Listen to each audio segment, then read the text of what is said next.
Welcome to the latest podcast, Fans Nation. I have my co-host here, Anthony Sino. Welcome, Anthony. How's it going? Good, Pat. How about you? Good, good. We're starting to ramp up until a crazy free agent season. It looks like the Stanley Cup, should be decided, hopefully by Saturday with Tampa taking a pretty significant 2-1 lead in last night's game. But let's lead into, the number one free agent target for a lot of NHL teams, not just the Maple Leafs. But Alex Pietrangelo's situation in St. Louis does seem to be teetering on him possibly landing in a new location. What are your early thoughts on Alex and kind of where do you think he fits in a very tight cap Maple Leafs roster? Um, well, yeah. To start off, I think it's just to echo what you said about the current situation. Like it seems it's very difficult to read based off everything that I'm reading in the media because there's if you ask a lot of people, if you ask St. Louis Twitter fans, they're just ready to move on with Pietrangelo. But then I hear some alumni guys like Cam Jansen read what he said on his podcast and basically threw Toronto under the bus, saying that's where careers go to die and stuff like that. So there seems to be a lot of emotion involved, but when you kind of just blur all or separate all that from the actual facts, the fact of the matter is that St. Louis hasn't made their captain a priority, their Stanley Cup winning captain a priority, and it's clear that Alex is using his voice to reiterate that to the fans, not just in St. Louis but across the hockey world. And we have to appreciate that a guy like Doug Armstrong, very smart hockey GM, doesn't give out signing bonuses. But the fact of the matter is that a player of Pietrangelo's caliber deserves a signing bonus structure to that deal. And there's a lot of things that it was all leading up to it, right? Like I think I believe I mentioned it on a podcast like right at the beginning of the season, like when St. Louis signed Justin Falk to that 7-year deal for $6.75 million, like the guy hadn't played a game for you yet. Yeah, you traded for him and you gave him a large portion of the money that could have been used to extend Pietrangelo. So you have to put yourself in his shoes and think like that's kind of weird, right? Like it seems like they were pretty locked in on the right side with Pietrangelo Parayko. They go out and grab another right-hand shot defenseman, give him a 7-year extension, and Pietrangelo is just sitting there twiddling his thumbs, waiting to hear for a call on his extension. So I get it. Like he feels disrespected, and if that's the case, then he deserves and he has every right to explore different opportunities in the market. And obviously shifting it towards how he would fit in with the Leafs. I think he would be a tremendous add. Like and I was talking to you earlier today about this, Pat, is that if you could just pluck that type of player, forget salary, forget who you have to trade, but the type of player on the Leafs defense that they need is Alex Pietrangelo. And I think it would be a tremendous fit. I hope the Leafs have a shot, and I hope that if they feel that they have a shot, they're going to do everything they can to get him on the team. I trust Kyle to be as creative as possible with the salary cap structure. Brandon Pridham, he seems to be a whiz at these kind of things. So let's see how it goes. What are your thoughts? I'm almost tentative when it comes to the salary cap and where the Leafs currently stand. I'm a big believer in the core. So your Nylander, Marner, Matthews, Tavares. I believe in those four. Um, is Alex a good ad? Why not? You know what I mean? Like, I would never say no. But there is a part of me that is conflicted because we're probably looking at another big ticket salary to bring him here. Do you disrupt your 1B line by possibly needing to trade away a William Nylander to finesse him into the roster? Can you acquire possibly two defensemen for what you would pay Alex one? and kind of make it work that way.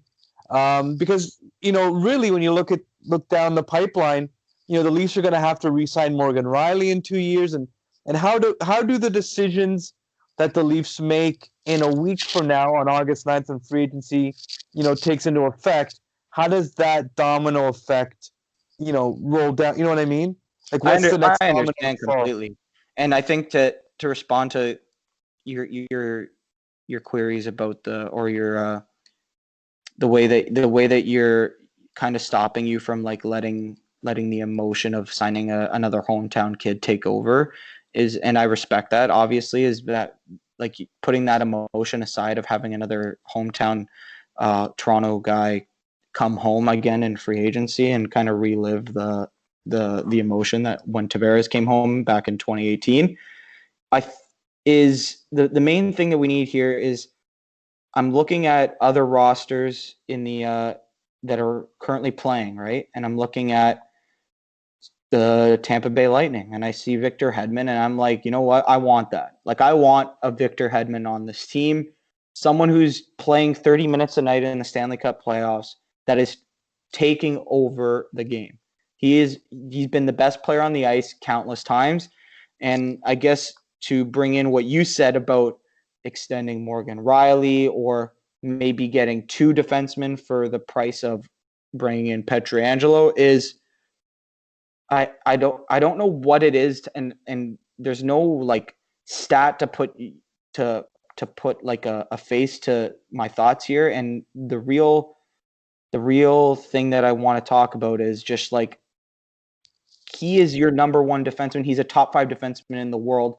He can play every situation, and there's no other way around it. Like as much as we love Morgan Riley, he is not going to be that guy. I don't think Morgan Riley can play like Victor Hedman is playing right now in the Stanley Cup playoffs. I don't think that the two defensemen that you can realistically bring in, let's assume Pietrangelo makes 8.5 on his new deal. I don't think there's two defensemen that can make 4.25 and you could plug them in on your top two pairs and they can make as much of an impact cumulatively as Victor Hedman right now. Do you understand what I'm saying? No, most definitely. But I think that you might be, taking from one area of your roster to fill in the hole on defense. Yeah, and That's my those biggest guys concern. are probably Janssen and Kerfoot as opposed to Nylander. Like Could if you be. want to get into that, like I really don't think they should trade Nylander. I would much rather trade Kerfoot and Janssen, which like you said earlier, add up to the exact amount that Nylander is making, right? So I think Nylander's worth more to this team than both those two guys together. So if you have to make that deal and find some reclamation projects to retool but that's a lot of reclamation projects when you're trying to rebuild your bottom six. I agree with you. Like when you obviously smarter guys are going to figure that out, smarter people than you and me, but I just don't think like there is like this type of player that comes available, right? Like we talk about it all the time. How do you get a number one defenseman? How do you get a number one defenseman? The answer is you draft him because you're not going to be able to trade for him. Because as much as we love William Nylander cannot bring us in someone who's going to play 30 minutes a night in the Stanley Cup playoffs, right? Unless you're trading Austin Matthews, but who's going to do that? Like, you understand? Like, you're about to get a guy where you might have to take other players off your roster, but they're not part of the core. You understand? Pietrangelo could be part of that core going forward. And I really think he's going to age well. Like, people are worried about giving a 30-year-old $8+ million a year on a 7-year deal. Like that, I really do think that Pietrangelo's the type of guy that skates very effortlessly. I at the top of my head, I don't recall any serious injuries, right? I really do think that he can age like a Scott Niedermayer, like a Nick Lidstrom. And I'm not saying that he's as good as those guys. Those two are probably the two best defensemen of the most recent generation, right? But I do think that he's in that echelon of defensemen where you can't name 5 other defensemen that you would rather have like today. and maybe like I guess if you want to include the young guys, right? But then you're just bringing in salary into the equation and stuff like that. Like I don't think there is many people in his tier, and to bring him in for at the cost of a Kerfoot and a Janssen going out and maybe some other free agents that we're going to talk about later in the podcast. I think you have to investigate, you have to look at it and see how it affects your team, right? Like maybe, and I'm kind of rambling on here, sorry, but you mentioned Morgan Riley and you're going to have to extend him. The unfortunate reality is maybe Sandin's ready to make that next step by the time Riley's up for a new deal. I think Riley's got 2 more years left on his deal. By that time, Sandin will be out of his ELC. Like hopefully Sandin can grow behind Muzzin and Riley and really come to fruition in a more limited role and sheltered role, learn from a guy like Pietrangelo and Muzzin and Riley. And then when the time comes, maybe you have to trade Riley before he becomes a free agency, or you let him walk. Like you never know, right? Because they are deep on the left side. I look at that bottom 6 and I look at what happened to the Leafs this last playoffs. Teams now know you shut down the top 2 lines for the Leafs, there's no more scoring. There's no depth. And once again, playoff hockey is a different beast. Because you don't get the Detroit Red Wings in 4 times in the playoffs. You're not getting the Ottawa Senators 4 times. What Columbus exposed in the Leafs roster is if you can effectively shut down the Leafs' top 2 lines, there was no scoring against Columbus, and the Leafs needed there was at least game 1 and at least a couple of the other games they outshot Columbus, and there was just no offense. So my biggest fears is you sign another big ticket, and then you're still left with a giant hole because now you're filling it with unknowns like Barabanov, which I'm willing to give the kid a shot, but that's a lot of pressure to be putting on a rookie to try and offer some supplemental offense. I would rather spend the money evenly now throughout the roster. Take what other cap savings you can get. Look at what might come available because, we've discussed this and it's been discussed ad nauseum that there's a lot of teams now across the NHL that are formulating their own internal cap and they're not spending to the cap ceiling, which means, Toronto could find some players pop out that way to fix the bottom 6, maybe not spend as much, and then find someone, because Morgan Riley had his best season statistically and defensively when he had Ron Hainsey. So do we really need to spend another $8 million when, I would rather spend it on a couple players, get Morgan Riley a more of a stay-at-home defenseman, let Morgan Riley shine, maybe find someone with a little bit of a offensive upside to pair up with Muzzin, and then maybe look at trading Dermott and or Hall to help round out the bottom 2, and just fix. I think Pietrangelo at this point where the Leafs are at cap wise is a luxury, not a need. And I think the need is we found it. They couldn't score. That bottom 6 was atrocious in the playoffs. And the Leafs have got to steer this team away from building a team that's only built for the regular season and not physically ready for the playoffs. And as much as, Pietrangelo would look great on this roster, I just think that they have enough firepower on the defensive end as of right now. Where they need is those big bodies to clear out, maybe give Frederik Andersen, maybe some more quieter nights, maybe some better looks on some shots on net, and maybe just reducing the shots on or the goals against by even 10, 20 if you can get, some a little bit more defensive-minded defensemen, might be where the Leafs need to spend their money more effectively. Okay, so I agree with you to some point, to some degree, sorry, with regards to seeing what Freddie Andersen can be with a rejig defense core and a bottom 6 that maybe brings a different element to the top 6.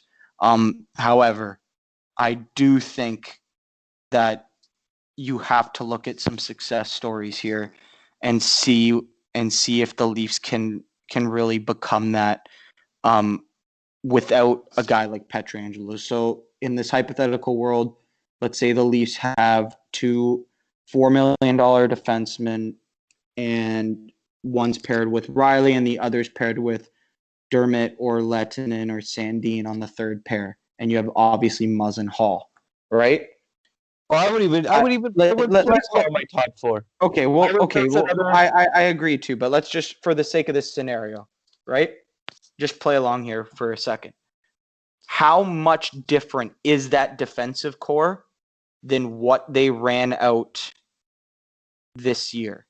Now, and by that I mean you had Riley paired with Ceci, and we all hated Cody Ceci, like, unanimously. I get it. You will definitely find someone better than Cody Ceci to pair with Riley.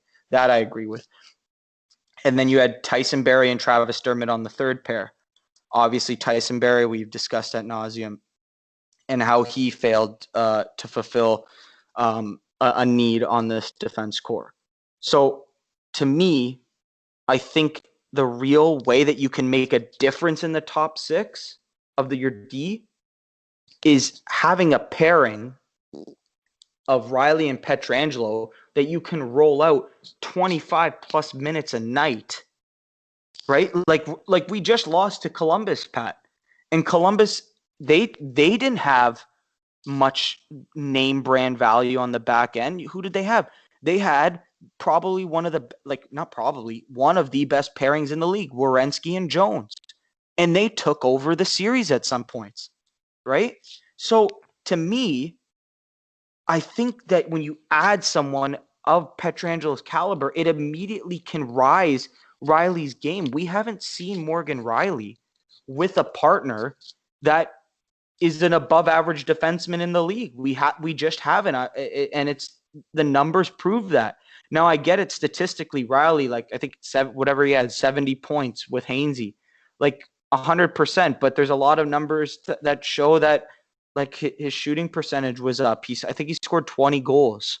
Like, that's not very rare for a defenseman, even of Riley's caliber. Like, I just think that Morgan Riley deserves a partner that is in his tier or above, and just seeing where that kid can go.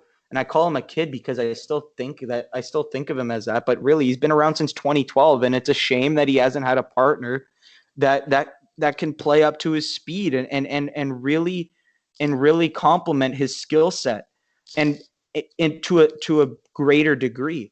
And I would like to see Freddie Anderson play in a system where you have a guy like Pietrangelo and Muzzin that are really just no doubters in your own zone, right? Like, those are the two guys you have out with a minute left and you're defending a goal, right? Not Cody Ceci and Martin Marincin, or Cody Ceci and Travis Dermott. You understand? Like, it's comparing apples to oranges. But the problem is if but then you're going to be creating a hole in your